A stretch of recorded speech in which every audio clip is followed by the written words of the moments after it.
Hello viewers, আসসালামু আলাইকুম। আপনারা কেমন আছেন? আশা করি ভালোই আছেন। 1 মিনিট ট্রিক্স চ্যানেলে আপনাকে স্বাগতম।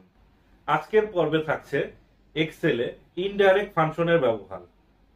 আসুন কথা না বাড়িয়ে চলে যাচ্ছি স্ক্রিনে। এই ভিডিও দেখে আপনারা যদি উপকৃত হন, আপনারা অবশ্যই আমার চ্যানেলটি সাবস্ক্রাইব করবেন। এর পাশাপাশি বেল আইকনে ক্লিক করে রাখুন, যাতে পরবর্তী ভিডিও নোটিফিকেশন সবার আগে আপনার কাছে পৌঁছে যায়।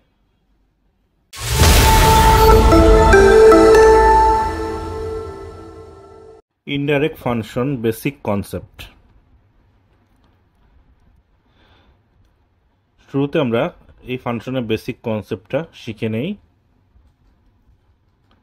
আমি যে কোনো একটা সেল সিলেক্ট করে এখানে ওয়েলকাম লিখে নিলাম। এখন ইনডাইরেক্ট ফাংশনের কাজটা আপনারা দেখুন। আমি যদি ইকুয়াল সাইন প্রেস করে ইনডাইরেক্ট লিখে ফাংশনটি অ্যাক্টিভেট করি, শুরুতে চাচ্ছে টেক্সট রেফারেন্স। আমি এখানে B5 সেলটাকে সিলেক্ট করে এন্টার বাটন প্রেস করলাম। ওয়েলকাম এটা হচ্ছে H5 এ আছে। আমি যদি H5 B5 এর মধ্যে লিখি তাহলে আমার রেজাল্টটা দেখাবে ওয়েলকাম, অর্থাৎ যে সেলটা আমি ইনডাইরেক্ট ফাংশনের রেফারেন্স আকারে দিয়েছি সেটাই এখানে দেখাবে। আসুন আমরা আরো একটি এক্সাম্পল দেখি।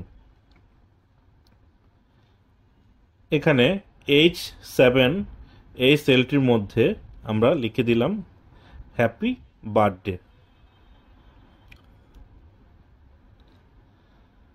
তো এই হ্যাপি বার্থডে লেখাটি আমরা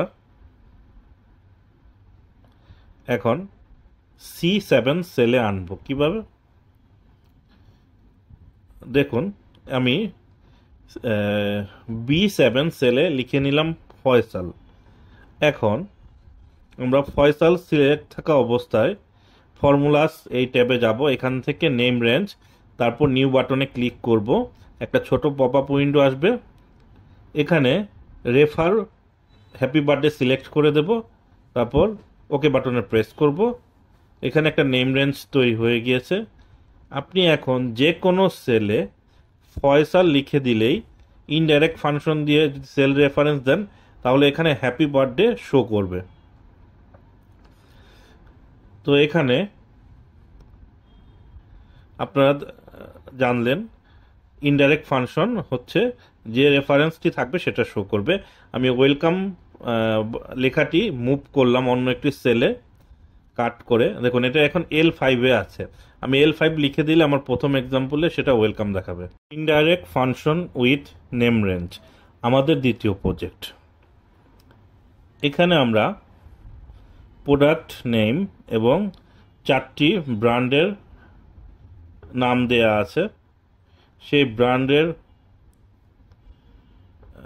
দোকান থেকে আপনারা যখন এই প্রোডাক্টগুলো কিনবেন তখন এটা ক্রম অনুসারে আমরা সাজিয়ে নেব। তো এই প্রোডাক্টগুলো আমরা নেম রেঞ্জের সহায়তায় টোটাল ফাংশনটি করব। একটা নেম রেঞ্জ ফর্মুলা স্টেপ থেকে নেব। তো রায়ান সিলেক্ট থাকা অবস্থায় এখানে কোয়ান্টিটিগুলো সিলেক্ট করব। এইভাবে পর্যায়ক্রমে দ্বারা সিলেক্ট করে নেম রেঞ্জে ক্লিক করব। রেফার টুতে মাউস থেকে মাদারবোর্ড পর্যন্ত যে কতগুলো কোয়ান্টিটি আছে সেটা সিলেক্ট করে নেব। এভাবে পর্যায়ক্রমে নেক্সাস গ্লোবাল ব্র্যান্ড, এই ব্র্যান্ডের শপের যে প্রোডাক্টগুলো আছে সেগুলো আমরা নেম রেঞ্জের মধ্যে লিখে নেব। তো এভাবে প্রতিটা নেম রেঞ্জ আমরা তৈরি করে নেব। তো এই নেম রেঞ্জ তৈরি করার সুবিধা হচ্ছে আপনারা দেখতে পাবেন একটু পরে। আমি এখানে অতি দ্রুত 4টি নেম রেঞ্জ তৈরি করে নিলাম। এখন ভ্যান্ডর নেম, বিক্রেতার নাম, এখানে রায়ান্স, দারাজ, নেক্সাস, গ্লোবাল, এটা আমরা একটা ড্রপডাউন মেনু তে লিস্ট আকারে করে নিচ্ছি। ডাটা ট্যাব থেকে লিস্ট সিলেক্ট করে ডাটা ভ্যালিডেশনের রেফারেন্সটা সিলেক্ট করে দেব। তারপর আমাদের ড্রপডাউন মেনু হয়ে যাবে। এখন আমি যে ব্র্যান্ড সিলেক্ট করব সেই ব্র্যান্ডের টোটালটা আমি চাচ্ছি কতগুলো প্রোডাক্ট আছে। আমি এখন যদি ইনডাইরেক্ট ফাংশনটি অ্যাক্টিভেট করি, রেফারেন্স হিসাবে রায়ান সিলেক্ট করি, এখানে তার যতগুলো প্রোডাক্ট আছে পর্যায়ক্রমে একটি কলামে দেখাবে। তো এখানে 5টা প্রোডাক্ট আছে, আমি তো চাচ্ছি এখানে সবগুলো প্রোডাক্টের যোগফল, মানে অর্থাৎ রায়ান্স ব্র্যান্ডের কতগুলো প্রোডাক্ট আমার কাছে হাতে আছে। তো এখানে দেখুন দারাজ যখন সিলেক্ট করলাম দারাজের আসলো। তো আমরা ইনডাইরেক্ট ফাংশনের পূর্বে একটা সাম ফাংশন অ্যাড করে দেব, দেখবেন ম্যাজিক। এখন আপনি যে ব্র্যান্ড সিলেক্ট করবেন ড্রপডাউন মেনু থেকে সেই ব্র্যান্ডের সবগুলো প্রোডাক্টের যোগফল আপনার এখানে চলে আসবে। আমরা ম্যানুয়ালি একটু চেক করে নেই, এখানে সবগুলোর যোগফল আমরা নামিয়ে নিচ্ছি। এখন লক্ষ্য করুন প্রতিটা যোগফল কিন্তু আমাদের ইনডাইরেক্ট ফাংশনের সাথে মিলে যাচ্ছে, অর্থাৎ ফাংশনটি স্মার্টলি কাজ করছে।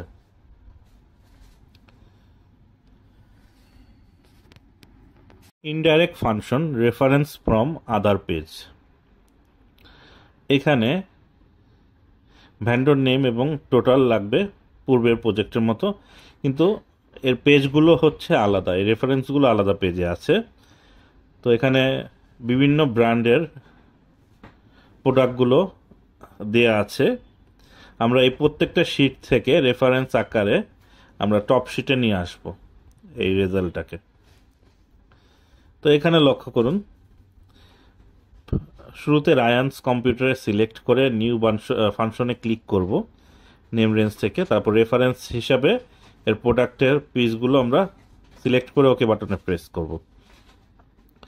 এভাবে পর্যায়ক্রমে আবার নেম রেঞ্জে যাব, নামটা সিলেক্ট করে নিউ বাটনে ক্লিক করলে নেমটা অটোমেটিক্যালি নিয়ে নেবে, তারপর প্রোডাক্ট রেঞ্জটা সিলেক্ট করে ওকে বাটনে প্রেস করব। এখানে আপনাদের লক্ষণীয় প্রতিটা পেজের প্রোডাক্ট রেঞ্জ বিভিন্ন রকমের, অর্থাৎ কোনো পেজে প্রোডাক্ট রেঞ্জ বেশি আছে অথবা কোনোটাতে কম আছে। এই অসম রেঞ্জের ক্ষেত্রে আপনাদের করণীয় কি? তো শুরুতে আমরা এই প্রতিটা পেজের নেম রেঞ্জ ক্রিয়েট করব, তারপর আমরা এখানে প্রজেক্ট 2 এর মতো একটা ড্রপ ডাউন মেনু তৈরি করব। তো আমরা এই ড্রপ ডাউন মেনুগুলো শুরুতে একটা অংশে লিখে নিচ্ছি, তারপর এটা কাট করে ড্রপ ডাউন লিস্টে লিখে দেব। তো এখানে 4টি ব্র্যান্ডের নাম দেয়া আছে,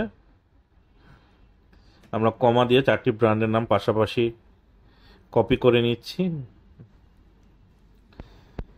তারপর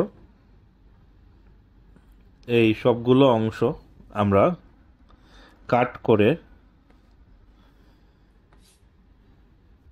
এখানে ড্রপডাউন লিস্টে যাব, এনি ভ্যালু থেকে লিস্ট সিলেক্ট করে সোর্সের মধ্যে এই লেখাগুলো পেস্ট করে দেব। এখন আমাদের ড্রপডাউন লিস্ট তৈরি হয়ে গেল।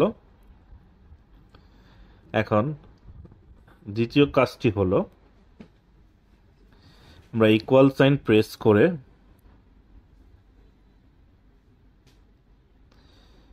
এখানে ডাবল কোটেশন মার্ক,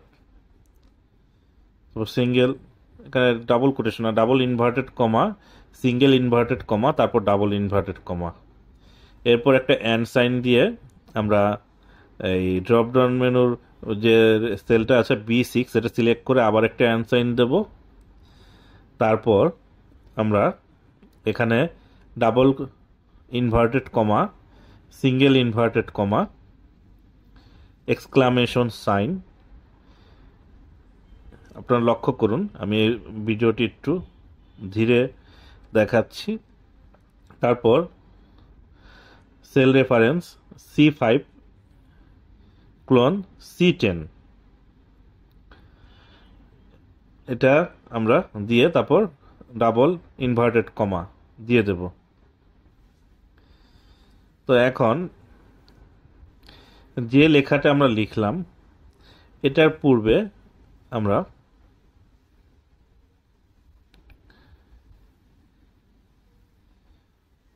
ইনডাইরেক্ট ফাংশনটি অ্যাক্টিভেট করব। তো ইনডাইরেক্ট ফাংশনটি এটার পূর্বে লিখে দিলে আমাদের প্রোডাক্টগুলো চলে আসবে এবং ইনডাইরেক্ট ফাংশনের পূর্বে একটা সাম ফাংশন অ্যাড করব, তো পূর্বের ন্যায় আমাদের টোটাল চলে আসবে। তো এখানে আমরা ফর্মুলা টেক্সট, এই ফর্মুলাটি অ্যাপ্লাই করে ফর্মুলার ব্যবহারটা আমরা শিখে নেই।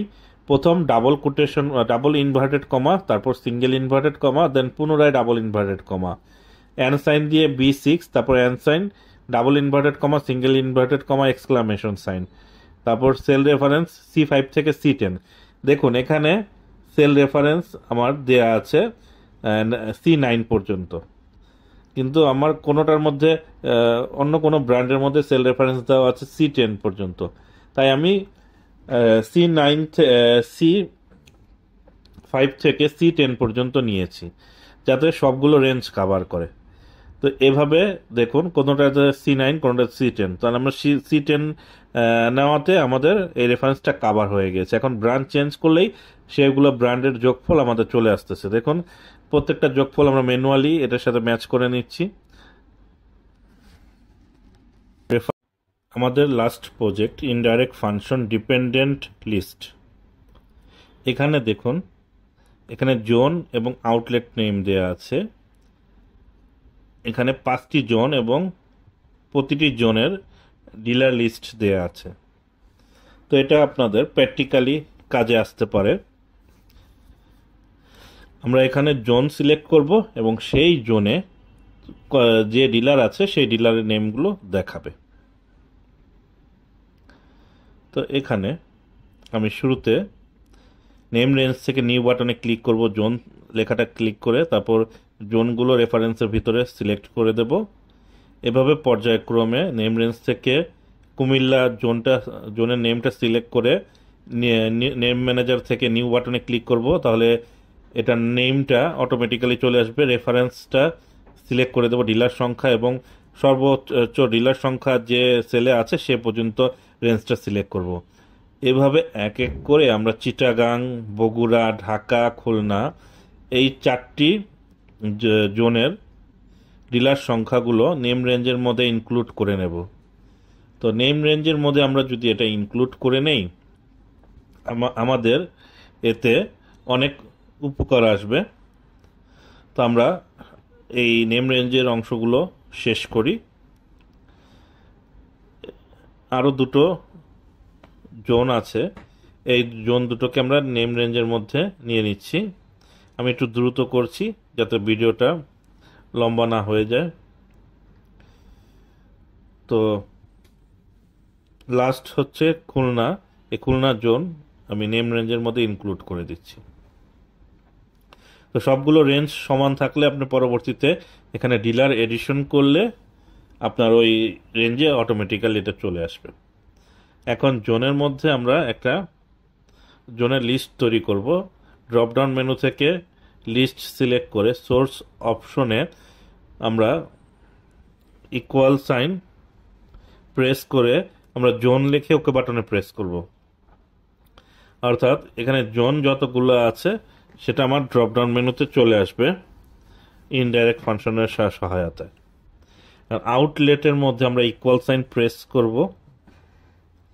লক্ষ্য করুন এখানে ড্রপডাউন মেনুতে আমরা লিস্টের ভিতরে সোর্সের মধ্যে আমরা ইনডাইরেক্ট লিখব। ইনডাইরেক্ট লিখে শুরুতে একটা ইকুয়াল সাইন দরকার, আমরা ইকুয়াল সাইন দিয়ে ইনডাইরেক্ট লিখে কমা দিয়ে B6 লিখে দেব। অর্থাৎ B6 এর যে জোনটা থাকবে সেই জোন অনুযায়ী আমার এখানে ডাটা প্রোভাইড করবে। দেখুন কুমিল্লা জোনে যে কয়টা ডিলার সেই কয়টা ডিলারের নাম আমার এখানে শো করছে। এখন আমি যদি এখানে জোনটা চেঞ্জ করি, বগুড়া জোন করলাম, বগুড়া জোনের ডিলার সংখ্যা এখানে দেখাবে। অর্থাৎ যে জোন থাকবে সেই জোনের ডিলারগুলোই আমরা এখানে দেখতে পাবো। তো এখানে দেখুন খোকন ইলেকট্রনিক্স বগুড়া জোনে, তারপর সৈয়দ ইলেকট্রনিক্স বগুড়া জোনে সর্বশেষ। তো এখন আমরা এই জোনটাকে পরিবর্তন করছি, খুলনা সিলেক্ট করলাম, খুলনার জন্য সর্বশেষ আছে নিউ মা ইলেকট্রনিক্স, আমরা নিউ মা ইলেকট্রনিক্স সিলেক্ট করে নিলাম। তো এইভাবে আমরা ডিপেন্ডেন্ট লিস্ট তৈরি করতে পারি।